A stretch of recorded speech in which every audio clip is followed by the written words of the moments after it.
Rahasia di balik tirai rumah kontrakan. Disclaimer, cerita ini adalah kisah pribadi yang telah disamarkan dan ditulis ulang untuk kepentingan hiburan. Nama tokoh, tempat, dan beberapa peristiwa telah dinubah demi menjaga privasi. Cerita ini mengandung unsur dewasa, konflik batin, dan dilema moral. Tidak untuk ditiru, namun sebagai bahan renungan tentang cinta, kehilangan, dan keputusan yang kita sesali atau tersimpan dalam diam di hati. Namaku Nisa, usia 29 tahun. Sudah menikah 5 tahun dengan Arman, seorang supir truk ekspedisi yang lebih sering di luar kota ketimbang di rumah. Rumah kami kecil, tapi cukup untuk kami berdua. Aku biasa mengisi hari dengan mengurus rumah dan sesekali membantu tetangga menjahit pakaian. Hingga suatu hari, sebuah motor berhenti di rumah kontrakan sebelah. Rumah itu kosong selama hampir setahun, dan kini dihuni kembali oleh seorang pria muda dengan satu koper besar dan wajah letih. Namanya Bayu. Usianya sekitar 33. Seorang duda. Istrinya meninggal setahun lalu karena kanker. Begitu cerita Bu RT yang selalu lebih tahu dari orangnya sendiri. Dari balik tirai jendela, aku mengintip. Sekilas saja, tapi cukup untuk menangkap aura sepi di matanya. Dan mungkin itulah awal dari segalanya. Awalnya aku hanya menyapa saat menyiram tanaman. Baru pindah, Mas. Bayu menoleh, tersenyum singkat. Iya Bu, mulai dari nol lagi. Kalimatnya sederhana, tapi nadanya dalam. Seperti seseorang yang benar-benar sedang mengais hidup dari reruntuhan masa lalu. Aku mengangguk sopan dan kembali masuk ke rumah. Tapi selama beberapa menit setelahnya, pikiranku tetap berada di rumah sebelah. Hari-hari berikutnya kami sering berpapasan. Kadang pagi saat aku menjemur pakaian, kadang sore saat aku menyiram tanaman. Selalu ada sapaan kecil dan dari sapaan itu tumbuhlah obrolan. Bu Nisa, kerja apa aja rumah? Saya bantu-bantu jahit. Nggak besar sih, tapi lumayan buat beli minyak dan sabun. Iya ya. Rezeki ibu-ibu zaman sekarang hebat ya. Nggak cuma ngurus rumah. Dan entah kenapa, pujian itu membuat pipiku hangat. Hubungan kami semakin dekat, tapi tetap dalam batas. Sampai suatu hari, listrik di rumahku padam. Aku keluar dengan lilin di tangan dan melihat Bayu sedang duduk di terasnya sambil menyeruput kopi. Padam juga. Enggak, cuma rumah sebelah kayak ini. Aku mengangguk dan tanpa diduga, ia berdiri dan berkata, Kalau butuh nyetrika atau mecas HP, bisa pakai tempat saya dulu Bu. Aku ragu, tapi akhirnya masuk juga ke rumah kontrakan itu untuk pertama kalinya. Rumahnya rapi, bersih, dan wangi. Tidak seperti rumah duda pada umumnya, pikirku. Kami duduk agak lama di ruang tamunya yang sempit, berbincang tentang musik, tentang masa muda, tentang kehilangan. Saya sering dengar suara ibu nyanyi sambil nyapu pagi-pagi. Suaranya enak. Saya pikir nggak ada yang dengar. Malu, Mas. Jangan. Biar saja. Kadang suara-suara yang seperti itu yang bikin rumah terasa hidup. Dan malam itu, untuk pertama kalinya, aku sadar. Aku sudah terlalu nyaman di rumah orang lain. Aku mulai gelisah setiap kali Arman pulang. Bukan karena takut, tapi karena tak tahu lagi bagaimana bersikap. Hubungan kami memang sudah dingin sejak lama, tapi sekarang terasa makin hampa. Arman hanya pulang untuk tidur dan makan, lalu pergi lagi. Sementara Bayu, dia hadir dengan cara yang berbeda. Tidak pernah menuntut, tidak pernah mengeluh, hanya mendengarkan dan sesekali memberi senyum yang membuat aku lupa sudah bersuami. Sore itu saat aku mengantarkan baju yang aku jahit untuk Bayu, dia berkata pelan, Makasih Bu, rapi banget. Seandainya almarhum istri saya tahu, dia pasti senang saya masih dirawat tetangga. Aku hanya tersenyum. Tapi saat aku hendak pulang, tangannya menyentuh bahuku pelan. Sentuhan singkat, namun cukup untuk membakar seluruh tubuhku, dari ujung rambut hingga kaki. Aku tak menoleh. Tapi langkahku gemetar sampai ke depan rumah. Beberapa hari setelah sentuhan itu, aku mencoba menjaga jarak. Aku mulai menutup tirai lebih awal, tak lagi menyiram tanaman di jam yang sama. Tapi Bayu, dia seperti angin yang selalu tahu celah untuk masuk. Selalu ada, selalu diam, tapi terasa. Sampai suatu sore, saat hujan turun deras, aku melihat Bayu berdiri di depan pintu rumahku, basah kuyup.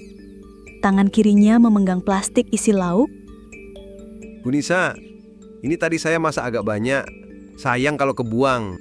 Aku seharusnya menolak, tapi aku justru membiarkannya masuk, mempersilahkannya duduk, dan bahkan ikut makan bersama di meja kecil dapur.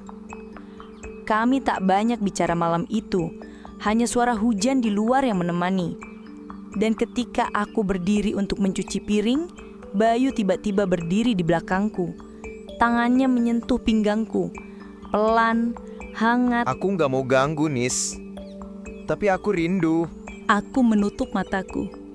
Air mataku jatuh tanpa suara. Dan ketika ia memelukku dari belakang, aku tidak menolak. Untuk pertama kalinya dalam hidupku sebagai istri, aku merasa hidup. Setelah malam itu, batas kami runtuh sepenuhnya. Aku mulai sering mencari-cari alasan untuk mengunjungi rumah kontrakan itu. Kadang hanya untuk menyerahkan makanan, kadang berpura-pura minta tolong. Dan ketika Arman pergi kerja selama seminggu, rumah itu menjadi tempat pelarianku. Bayu dan aku mulai seperti pasangan rahasia. Bayu mulai menyiram kebunku dan menanam singkong. Tawa bareng aku pun, tanpa sadar, menikmati singkongnya. Ia menyentuhku dengan kelembutan yang tak pernah aku dapatkan dari suamiku. Dan aku memberinya seluruh diriku. Apamku habis tanpa sisa. Di kamar kontrakannya yang sempit, tubuhku berbaring di ranjang yang berderit saat gempa datang. Kami tenggelam dalam cumbu yang memabukkan, pelukan yang menyesatkan, dan desahan yang menyayat hati. Setelahnya, kami hanya berdiam, menatap langit-langit, terdiam dalam rasa bersalah. Aku takut kehilangan kamu. Aku bahkan belum pernah merasa dimiliki. Jawabku pelan. Kampung kami bukan tempat yang mudah menyimpan rahasia. Apalagi jika ada dua orang dewasa yang terlalu sering terlihat dekat meski tanpa bersentuhan. Suatu pagi, aku mendengar bisikan dua ibu saat aku menyapu halaman. Bu Nisa sekarang sering ke rumah Mas Bail ya? Iya, katanya minta tolong mulu. Padahal kan bukan anak SME. Aku pura-pura tak dengar, tapi hatiku retak. Malamnya, aku bilang pada Bayu bahwa kami harus berhenti. Ini mulai jadi bahan gunjingan. Bayu hanya memelukku lebih erat. Kita nggak salah mencintai, yang salah adalah keadaan. Kalimatnya indah, tapi kenyataan tak semudah kata-kata. Arman biasanya pulang hari Sabtu. Tapi Jumat malam, saat aku baru saja keluar dari rumah Bayu dengan napas masih berantakan, motor tua suamiku melaju ke depan rumah. Jantungku nyaris berhenti. Aku panik. Bibirku masih menyisakan rasa ciuman Bayu. Wajahku pucat. Dan Arman langsung curiga. Kamu dari mana? Dari warung, beli minyak. Tapi pandangannya sudah berubah. Dan sejak malam itu, Arman jadi lebih sering diam. Ia menatapku penuh tanya, tapi tak pernah benar-benar bertanya. Seolah ia sedang mengumpulkan potongan-potongan puzzle. Dan aku tahu bom waktu mulai berdetik. Suatu pagi, aku menemukan secari kertas terselip di bawah pintu. Ibu-ibu di gang ini sudah melihat lebih dari cukup. Hati-hati, Bu. Aib itu cepat tersebar. Tanganku gemetar. Surat itu tak ditandatangani. Tapi isinya jelas, kami diawasi. Aku menangis semalaman, memeluk bantal, merindukan pelukan Bayu, tapi juga merasa ingin menghilang dari dunia. Ketika aku bertemu Bayu keesokan harinya, aku hanya memeluknya dan berkata, kita harus berhenti sebelum semuanya terbakar. Bayu menatapku dalam. Kita sudah terbakar, Nisa. Kita hanya sedang menunggu abunya jadi debu. Beberapa minggu kemudian, Arman pulang dalam kondisi mabuk.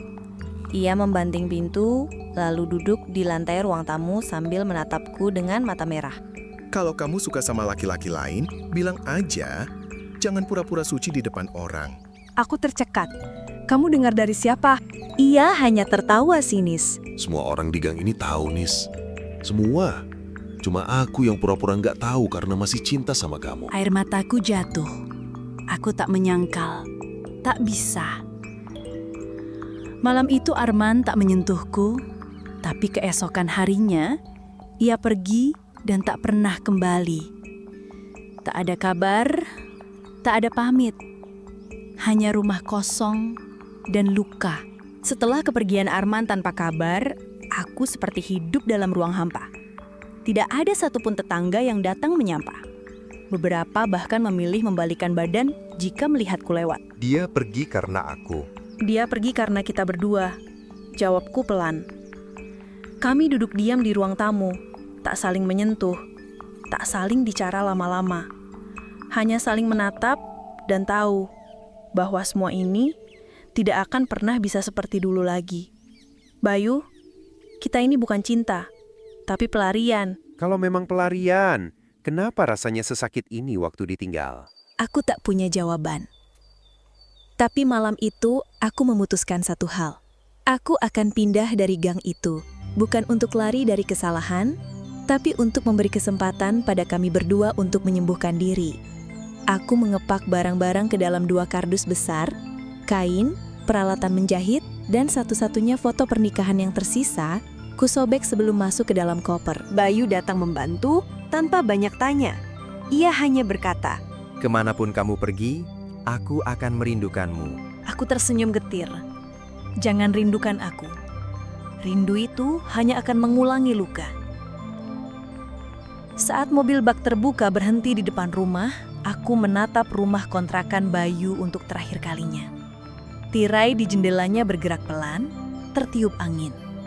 Di balik tirai itu, rahasia kami bersemayam. Tak pernah benar-benar mati. aku pindah ke kota kecil di pinggiran Yogyakarta, menyewa kamar kos dan membuka usaha jahit sendiri. Hidup sederhana, tapi cukup. Tak ada cinta baru, tak ada laki-laki yang kuizinkan masuk ke rumah, apalagi ke hatiku. 5 tahun berlalu seperti angin panjang yang tak pernah berhenti bertiup. Sampai suatu hari, aku menerima surat. Nisa, hari ini aku melepas rumah kontrakan itu. Aku ingin memulai hidup yang baru. Tapi sebelum itu, aku ingin kamu tahu, aku masih menyimpan kenangan kita di ruang kecil itu. Seperti kamu menyimpan luka-luka kita di dalam dirimu. Jika suatu hari kamu ingin bertemu, aku di Bandung, membuka bengkel kecil di pinggir jalan. Bukan undangan, hanya kabar. Karena kadang, kabar adalah bentuk terakhir dari cinta yang tak bisa memiliki. Surat itu tak kutanggapi, tapi malam harinya aku menangis. Bukan karena cinta yang hilang, tapi karena cinta yang pernah tumbuh di tempat yang salah, tetap terasa benar di hati.